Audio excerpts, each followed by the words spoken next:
Hello, what's up guys? Magandang araw po sa inyong lahat. Ang video natin ngayon ay tungkol sa mga pangyaring naganap kaninang umaga, ang PTA meeting at card giving day.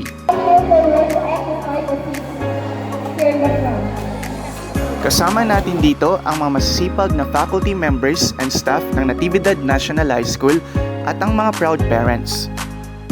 Pagkatapos ng meeting ay bigayan na ng card sa ating mga proud parent. At dito nga, kinamusta natin ang bawat isa sa kanila. Kinausap natin ang bawat magulang ng ating mga estudyante tungkol sa kanilang academic performance ngayong third quarter. Binigyan natin ng advice ang mga magulang ng ating mga estudyante upang ma-improve pa ang grades ng kanilang mga anak.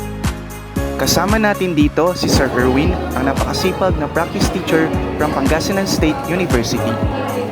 So ayun na nga guys, kinausap natin ang mga magulang ng ating mga estudyante na may mababa ang grades o may kulang ang grade sa specific subject na yun. Matapos makita ng mga magulang ang grades ng kanilang mga anak, ay agad naming pinapapirmahan sa kanila ang card ng mga ito. Congratulations at shoutout sa lahat ng ating mga estudyante na nakapasok sa with honors at with high honors this third quarter. To the proud parents of our students, congratulations to all of you.